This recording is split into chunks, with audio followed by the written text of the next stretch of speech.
Hi everyone, and welcome back to Retro Legends. There was a time when video games weren't seen as an art form, nor as a means of expression. They were considered a risk, a threat. Something to be watched, controlled, protected from the public, especially from the young. It was an era when companies constantly lived in fear. The fear of ending up in the newspapers, of being accused of corrupting kids, or worse, of sparking a new scandal like the one in the 90s that shook the media world, the moral panic against video games. While today talking about violence in video games might sound almost trivial, back then it was a serious issue, capable of destroying a career, a company, even an entire industry. And so, many Japanese games arrived in the West, different, purged, softened, censored, rewritten. It wasn't just about blood or religion, but about culture, sensitivity, marketing, and fear. In this journey, we'll discover 10 surprising cases of video game censorship, stories full of behind-the-scenes drama, alternate versions, and decisions made in the rooms where the imagination of an entire generation was shaped. Get ready to discover a hidden side of video game history, because behind every change, every altered pixel, there was always a choice, a time, and a mindset. Don't forget to leave a like, subscribe to the channel, and hit the bell for more journeys into the world of retro gaming. Let's get started.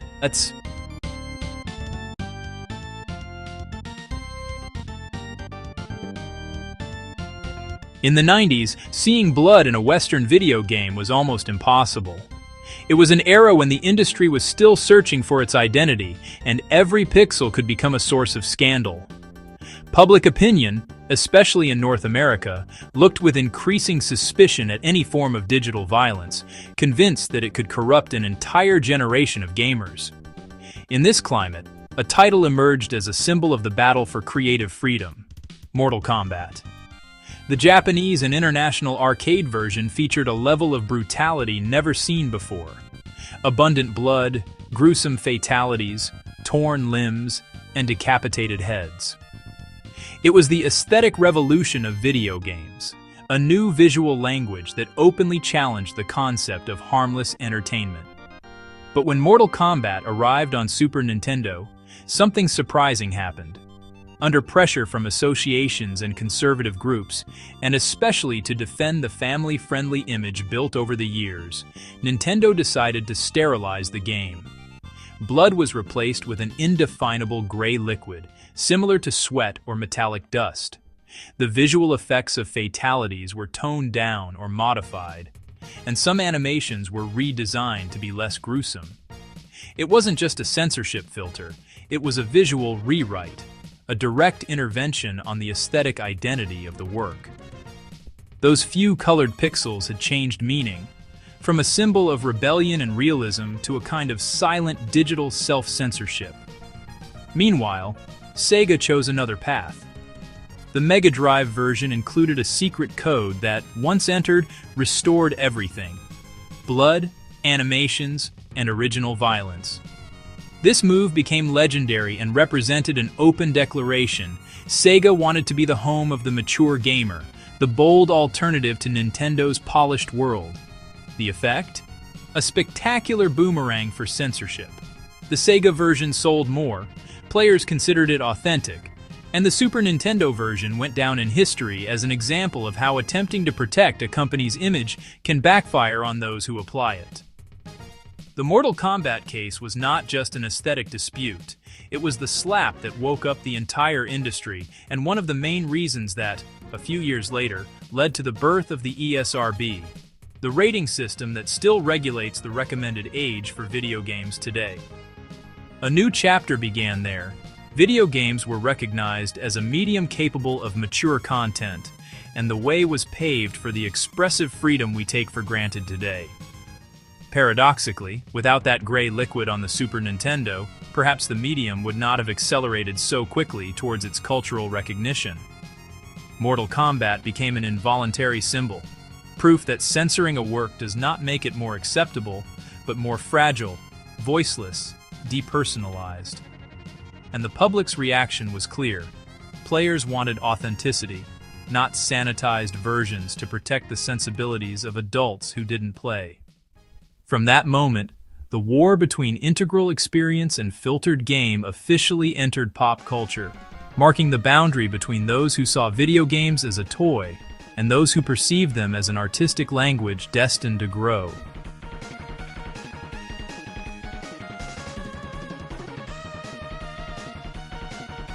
Anyone who thinks that censorship in video games only concerns violence is making a mistake in perspective.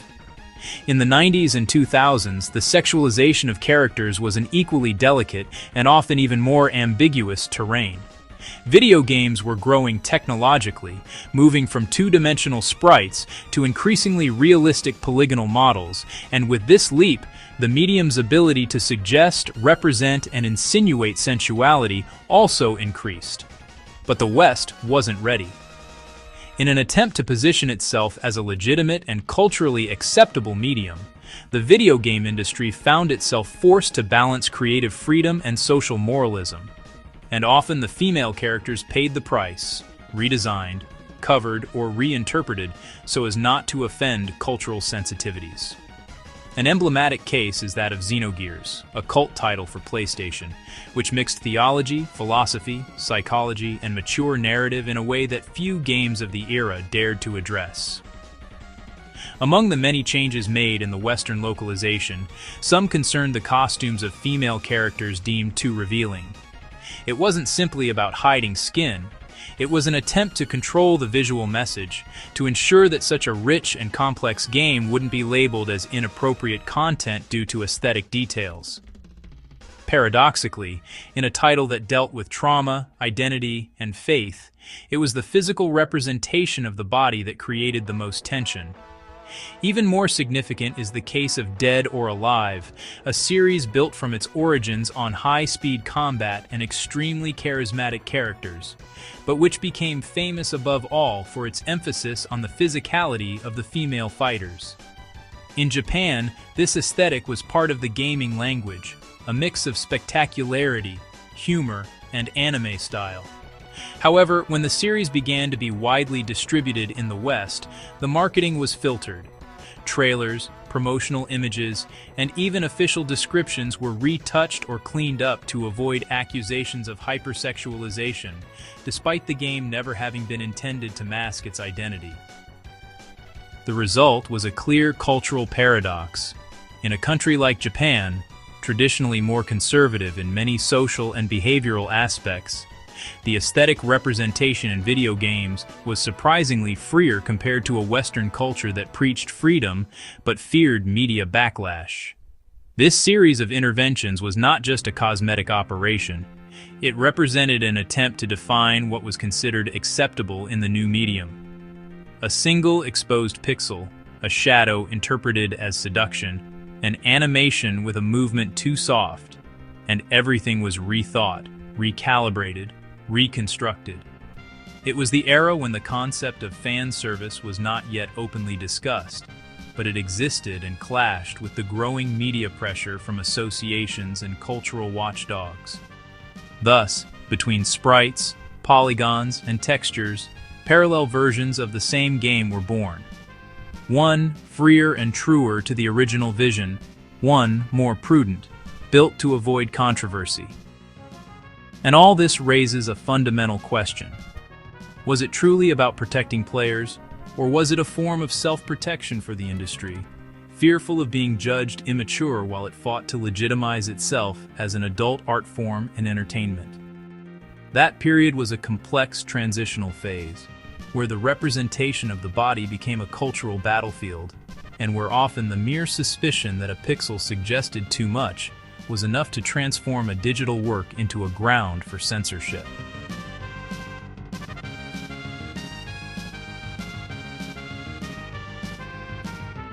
If today it seems natural to see majestic cathedrals, mysterious cults in video games, sacred iconography, or entire mythological pantheons, it's only because the medium's history has gone through a long period of subtle, careful, and often invisible self-censorship.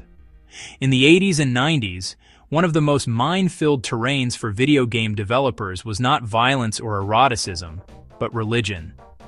Software houses and publishers feared that a single improper reference, a sacred symbol placed in the wrong context, could trigger organized protests, boycotts, or even political pressure. It was a fragile balance. On one hand, epic stories drawing from myths, sacred texts, millennia-old iconography. On the other, the need not to offend powerful religious communities, especially in the Western market. An emblematic example is Final Fantasy IV. In the original Japanese version, spirituality was a natural part of the narrative world. Characters praying, sacred places resembling temples and churches, religious figures playing central roles in the plot. When the game arrived in the West, those nuances were smoothed out, adapted, and in some cases completely rewritten. Priests became healers, churches transformed into anonymous healing houses, and moments of prayer were toned down or eliminated. For many players, these were details that went unnoticed, but for those who knew the original work, they represented a clear cultural transformation, depriving the game of a spiritual dimension to make it inoffensive. This caution was not just an editorial choice, it was an industrial survival strategy. In the United States in particular, religious groups had already shown themselves capable of influencing politics and media. And video games were still a young, fragile medium, forced to legitimize themselves in the eyes of public opinion. A wrong reference could be interpreted as disrespectful, and the press was ready to raise moralistic scandals with the same speed with which it now fuels social media controversies. Thus, creativity was filtered, sterilized, cleaned up to avoid conflicts. But all this opens up an even more interesting reflection. Religious censorship was not always explicit. Very often it acted as a form of preventive self-control. Software houses anticipated the reaction, modifying content even before anyone could complain. The result? For years, religious imagery in Western video games was sanitized, almost suspended, far from the symbolic intensity that remained intact in many unlocalized Japanese titles. In other words, it wasn't just a matter of changed words or renamed buildings. It was a cultural process. A constant filing down that shaped the perception of video games as a safe medium, avoiding any illusion that could touch a raw nerve in society. Yet, ironically, this very caution contributed to an opposite effect. It fueled the feeling that video games were a minefield, where a religious symbol was enough to ignite a debate. Only years later, with the evolution of the audience and the growth of the medium, developers began to openly reclaim spiritual language, transforming it into a complex narrative tool.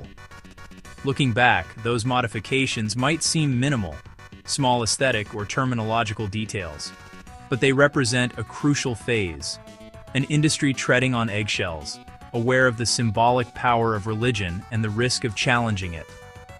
It was a time when creative freedom coexisted with the fear of offending influential sensibilities.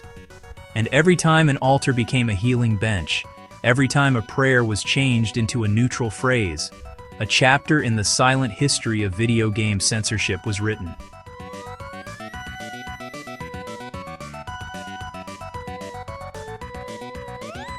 In the years when video games were conquering the mainstream audience, but still had to legitimize themselves as an expressive medium, nothing scared the marketing departments and legal offices of Western companies more than esoteric symbols. Inverted crosses, pentagrams, occult references, what for artists was Gothic aesthetic, folklore, mythological tradition, for conservative associations of the time was a wide-open door to moral panic and accusations of Satanism. It was a period when even an apparently innocent detail could turn into a fuse ready to ignite scandalous talk shows and moralizing campaigns. And so, Western fantasy was slowly cleaned up.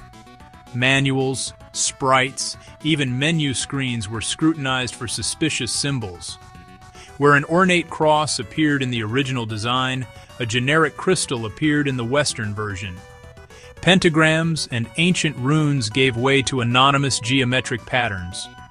Terms like black magic became energy, arcane force, mystery.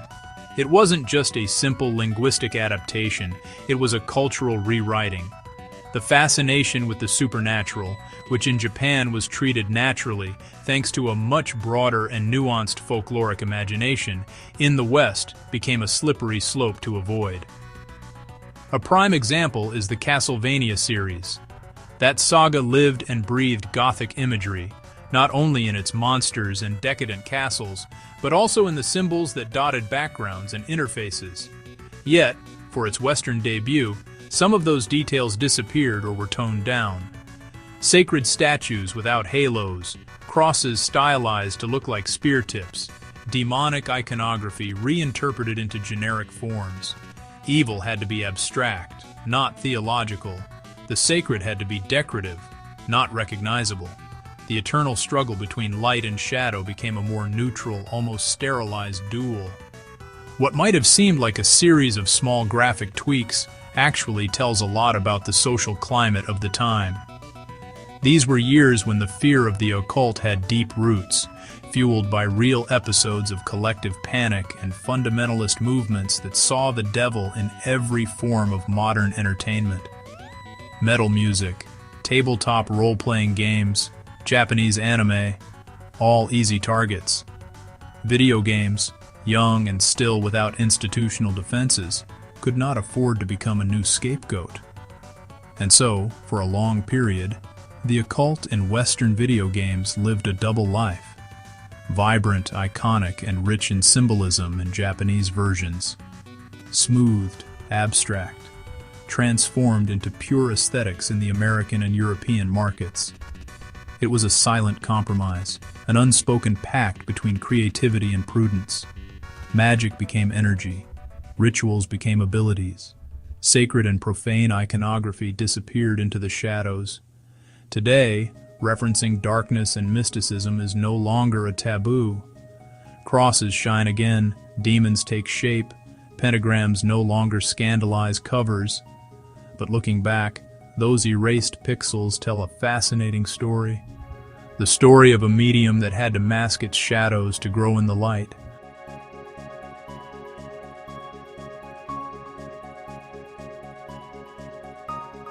If we think about censorship in video games, we often imagine altered sprites, blood changed in color, or redesigned costumes. But one of the most profoundly affected, and perhaps least discussed, areas is writing. Texts, dialogues, even emotional nuances were filtered, reshaped, cleaned up to fit a Western vision considered more delicate, more protective, less willing to confront mature themes. It was as if video games, still perceived as entertainment for children and teenagers, had no right to touch certain topics. Pain, loss, addiction, despair, dark irony, even simple sarcasm. Earthbound is perhaps the clearest symbol of this transformation. In Japan, the writing had an eccentric but adult tone, capable of shifting from surreal to melancholic in an instant. Alcohol flowed in certain contexts, as a natural part of the game world. But when the title arrived in the West, those magical beverages suddenly became coffee. A character sparkles? He's not drunk, he just drank too much espresso. A poetic game, at times unsettling, was progressively neutralized. Similarly, references to death were softened, replaced by vague formulas or euphemisms. Where the original version confronted fatality, the Western translation used language that tended to blur, shift, make everything less real. And it wasn't just about dramatic themes. Humor was also under scrutiny. Jokes that were too dark? Cut. Cultural references that were too specific? Removed or trivialized. Sharp irony? Softened so as not to offend sensibilities. Often, what was biting satire in Japan became light, childish humor in Western versions. The dominant idea was that video games should reassure, not provoke. Even strong emotions like sadness or loneliness were sometimes veiled, made less intense, as if emotional maturity was a commercial risk. This rewriting was not just a linguistic task, but a cultural one. Localizers walked a tightrope, respecting the original work without triggering criticism from parents, associations, or media ready to brand video games as bad influences. And often, when in doubt, they chose the safer path, to remove, lighten, diffuse. Thus, entire dialogues changed tone, jokes were transformed, poetic moments became more didactic. The result is that many Western gamers in the 90s experienced parallel realities compared to their Japanese peers. Same mechanics, same worlds, same adventures, but different atmospheres. Where Japan offered a video game reflecting life with its nuances and contradictions, the West often offered a sweetened version covered by a veneer of obligatory innocence. In hindsight, it's fascinating, and partly ironic, to observe how, with the growth of video games and their audience, that caution has been progressively abandoned. Today we celebrate titles that are not afraid to talk about grief, illness, addiction, alienation. But that freedom was gained slowly, through years of rewritten dialogues and imposed silences. Because, for a long historical phase, it wasn't just violence that scared publishers. It was emotion. The idea that a video game could make you think, reflect, hurt. And so, between pixels and modified words, an entire era of protected gaming was written, where even feeling too much was considered dangerous.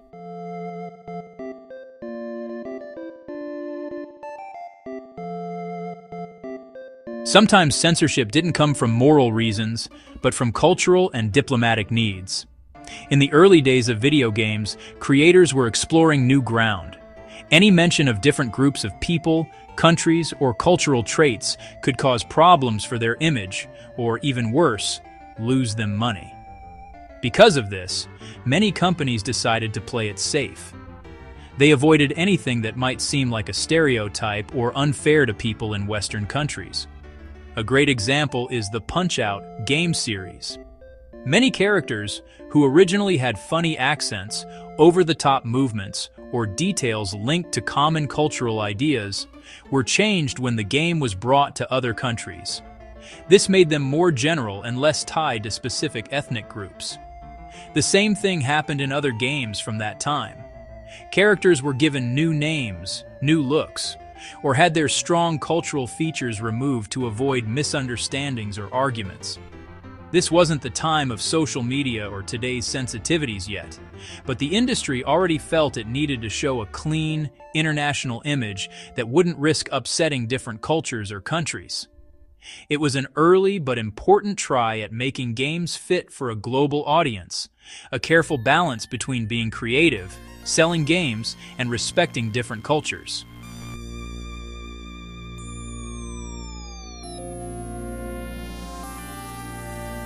Before we had official rules for games like PG in Europe or ESRB in the US, the video game world was a bit like the Wild West. There weren't many clear rules about what was okay to show. So, game companies were super careful not to upset parents, the news, or groups who thought games were bad. They really wanted to avoid any trouble. Because of this, showing smoking or drinking was a big no-no. People thought it would teach kids bad habits, since kids were seen as the main players of video games. So characters who seemed more grown up in their original games were changed to be more kid-friendly when brought to other countries. Take Ryo Hazuki from Shenmue, for example. In the Japanese version, he's often around smoking, which fit the game's real-world city feel. But in Western versions, those cigarettes just vanished, like they were never there. Bottles of alcohol turned into harmless juices or regular sodas. Ashtrays and cigarette packs were either taken out or moved off screen. The message was pretty clear. Even if a game showed tough neighborhoods or dark stories, the main characters had to be good role models, clean and inspiring. It was like an unspoken rule, a way of teaching, where even in virtual worlds full of crime or fighting, the hero couldn't drink or smoke. The video game industry was trying to show it was responsible, to fit in culturally, even if it meant changing the story to be accepted by society.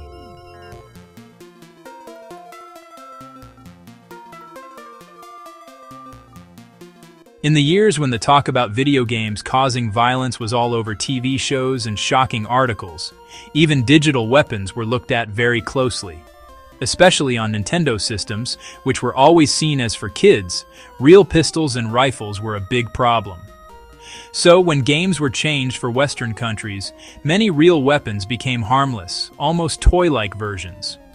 Futuristic laser guns instead of actual automatic guns, bullets turned into energy balls or light streaks, and cartoon-like animations to make them look less like real weapons. The main idea was clear: to make shooting less serious and real, keeping it just for fun. Nintendo and many game makers worried that showing real weapons could make the game screen feel like a practice ground for violence. A claim that was already being made in the news back then, especially after crimes where video games were always blamed. The result was a very specific, almost teaching-like style. If a weapon looked like a toy, then you were just pretending to play. That's why so many games from that time have bright, colorful guns, strange rifles, and silly sound effects. The hidden message was, this isn't a real gun, you're not learning anything real. It's funny, but this visual change helped create a special look, especially for Nintendo. But at the same time, it stopped game creators from being as creative as they wanted. In a time when games were trying to grow up and tell more serious stories, fear from society still kept it in a safe space, where shooting was okay, but only if it looked like a cartoon, not real life.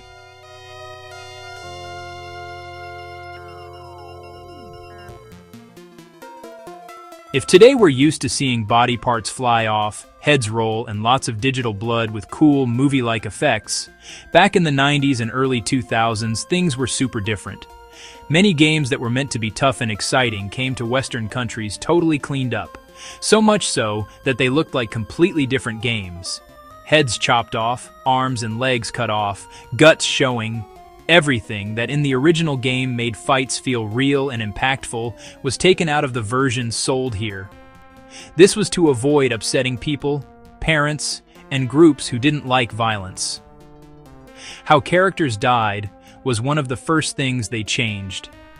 If in the original game an enemy lost its head from a sword swing or was cut in half by an axe, in the Western version, that part was just a simple puff of smoke. The enemy would just disappear, poof, into a cloud, or just fall down in a boring way. Even when they didn't totally remove things, they changed how animations looked.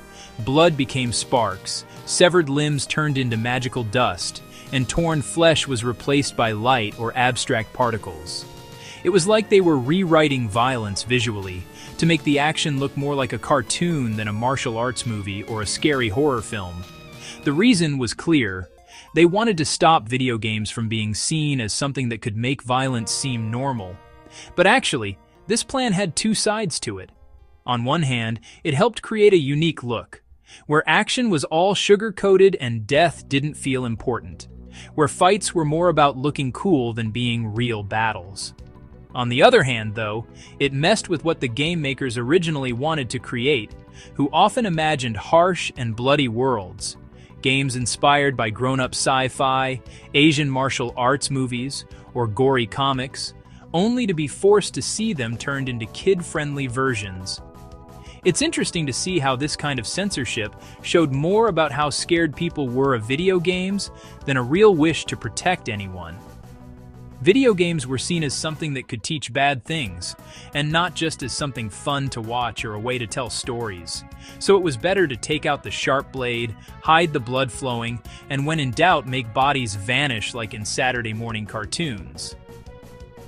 This compromise in how games looked and what they meant perfectly shows the worry of a time when video games were growing up. But many people weren't ready to see them become adults yet.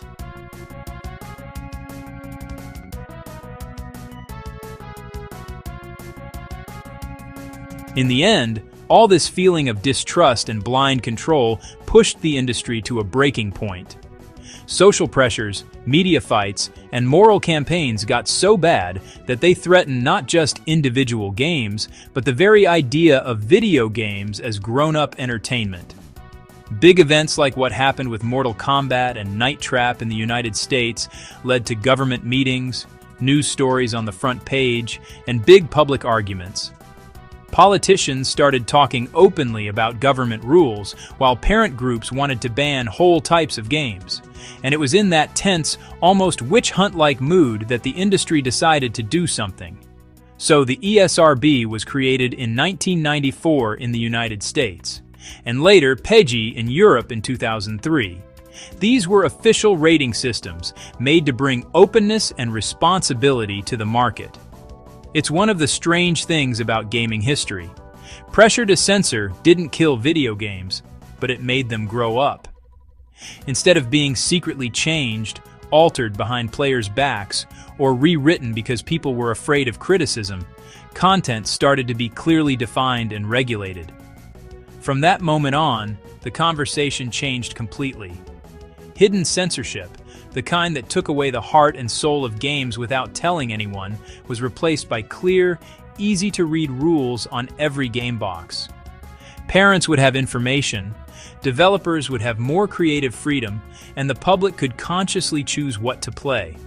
No more secret changes and early alterations, but categories, rules, and a clear agreement. Video games can be for grown-ups too, as long as it's openly stated. You could say that at that exact moment, thanks to these rules, video games finally became a respected part of culture. No longer a childish hobby to be protected and made harmless, but a way to express ideas that could go from funny to sad, from light to disturbing. Just like movies, books, and music. Censorship didn't vanish. It's still around, and it shows up in less obvious ways. But it stopped being a hidden pair of scissors in the background and became part of a clear system. For the first time, the industry could grow without having to hide what it wanted to be. And in a way, oddly enough, it was organized censorship that finally allowed video games to grow up. Scene 12. Modern censorship in video games. Today, we live in a time where censorship no longer has the strict face of the institutions from the 90s. Modern censorship is less obvious, but just as powerful. The reasons for censorship are tied to the global market and the rules of digital platforms. Video games have grown up by facing challenges, not by always agreeing with everyone. Every changed pixel, every rewritten sentence, every removed scene is a piece of its cultural teenage years. A sign of a medium learning to stand up for itself while others judged it without understanding.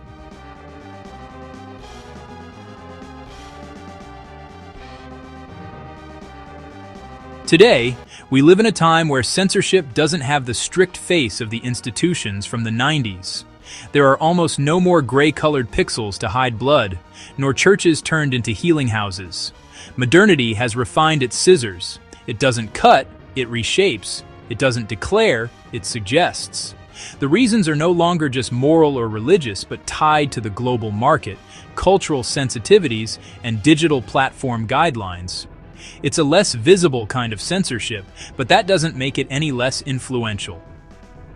Today, a video game can be changed not because a government orders it, but because an algorithm or a company policy requires it. There are themes that disappear because they don't do well, storylines that are adjusted not to offend specific regions, symbols removed to fit international marketplaces. And controversies no longer blow up in Congress offices, but on Twitter, in forums, and in comments. Censorship hasn't disappeared. It's turned into reputation control, into preventive marketing, into creative self-censorship.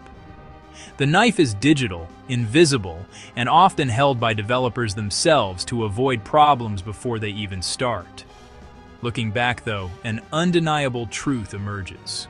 Video games reached maturity through friction, not through agreement. It started as a toy, was treated as a threat, and became an art form by fighting against every label that tried to make it seem less important. Every changed sprite, every rewritten sentence, every removed scene is a piece of its cultural teenage years, a sign of a medium learning to stand up for itself while others judged it without understanding.